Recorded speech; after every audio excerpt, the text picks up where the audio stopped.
ով է իմանում, թե Բախտյանիվը ինչպես կդառնա։ Աշխատանքն է միայն, որ երջանկություն է բերում։ Այս է իմ միտքը, այս է իմ հավատը։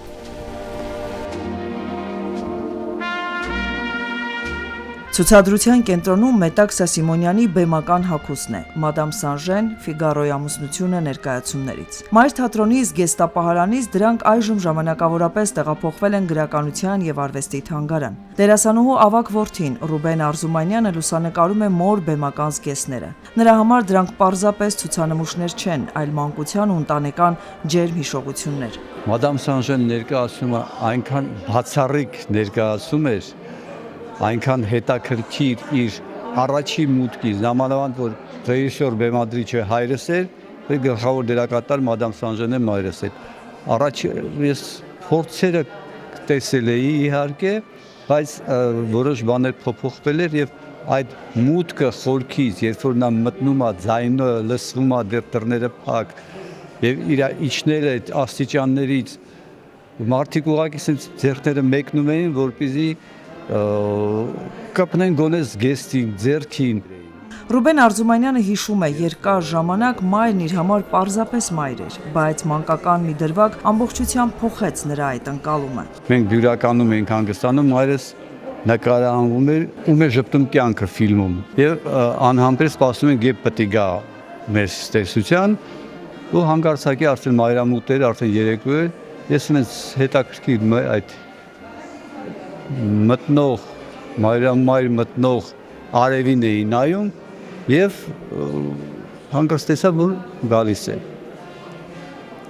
Ես իր գեղեցկությունը երևի այդ ժամանակ հասկացա, մազերը թափած, շատ գեղեցիկ էր։ Խոստովանում է, մի քանի դրվագներից հետո հասկացել է, որ նա ոչ միայն իրենց հոգատար մայրիկն էր, այլև հազարավոր մարդկանց հիացմունքի առարկան։ Հիշում է, երբ մայրիկի հետ դուրս էին գալիս զբոսանքի, փողոցով անցնող մեքենաները կանգնում էին։ Վարորդները համոզում էին նստել, որ տեղ հասցնեն։ Մենք Բաքից դուրս եկանք, Թումանյան փողոցի վրա ենք ապրում, անմիջապես մի հատ մեքենա կանգնեց եւ բայ Տիկին Սիմոնյան եկեք նստեք, բայց չէ, թատրոն եմ գնում, բայ եկեք տանեմ թատրոն։ Ասեց կողքն այն ժամանակ Սունդուկյան թատրոնը ռեմոնտի մեջ էր, վերանորոգվում էր եւ մենք ռուսական թատրոնում էին իրանք խաղում։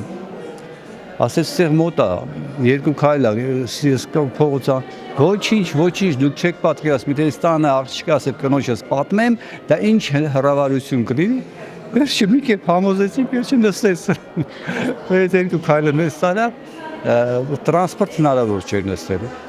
Բոլորը շուռ էին գալիս, նայում էին վրա։ Հայ բեմի թագուհու, բեմի հմայքի տիտղոսներին արժանացած դերասանուհին տանը կարող էր պարզապես գոգնոցը կապել ու հյուրերի համար ճաշ պատրաստել։ Հյուրեր էին Սփյուռքից, պետք է գային, ներս եկան, նստացվեց սեղանին եւ գնաց խոհանոց։ Եկե մի պահ խոհանոցից դուրս եկավ, ինչ որ հարց տվեցին, ձեռքերը դե քյուֆտա էր խփում, քյուֆտայով ապշած տիկից Մետաքսա դուք եք խփում, դուք եք քյուֆտա սարքում, ինչ է որ։ Տան պատերից ներս Մետաքսա Սիմոնյանը հեռու էր բեմական պայմանականություններից։ Կյանքում տանը լրիվ ուրիշ էր։ Մեր հայկական մամաների տնային տնտեսությունների նման, բայց իհարկե միշտ ձգված, հավաքված, հագնված։ Բայց թատրոն մտնելուն պես կերպարանափոխվում էր ու այլ մարդ էր դառնում։ Նախ մի երկու ժամ շուտ էին գնում, բայց այդ հին սերունդի դաստիարակությունն անարգ նստում էին գրիմանոցում, շոր էին փոխում, գրիմ էին անում, տրամադրվում էին կերպարի, մտածում էին մի առանձնահատուկ բան էլ ասեմ, պրեմիերաների ժամանակաշրջանում մեր տուն ոչ ոք չէր գալիս, բոլորը դրսում ինքը կենտրոնանում էր դերի վրա։ Բեմական փայլուն զգեստների ու պարագաների կողքին դերասանուհու ձեռագրերն են։ Նա նույնիսկ իսկ ամենասովորական տեքստին մոտենում էր մեծ պատասխանատվությամբ։ Ցուցադրվող տետրերի էջերում մանրամասն գրված էր օրվա անելիքը։ Այստեղ ցուցադրված են նրա տետրերից մի քանի էջեր, որտեղ նա բեմական խոսքի հետ կապված դիտողություններ, նշումներ, գրառումներ է անում, եւ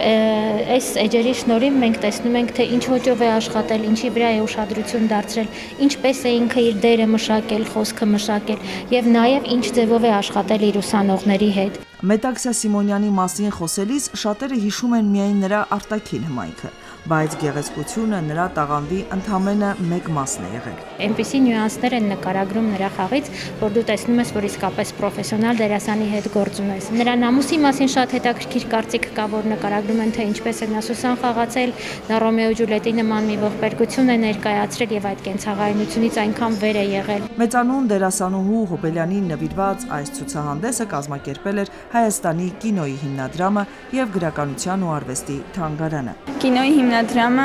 իր պարտքն է համարում եւ կարեւորություն է համարում, որ պետք է արժևորի եւ իր ծերունիներին փոխանցի այն ժառանգությունը, որ մենք ունենք։ Ցուցադրությունը գրականության եւ արվեստի թանգարանում գործելու է մինչեւ օգոստոսի 31-ը։ Արմինե Գևորգյան, Տիգրան Մաթևոսյան, Ռադիոլուր։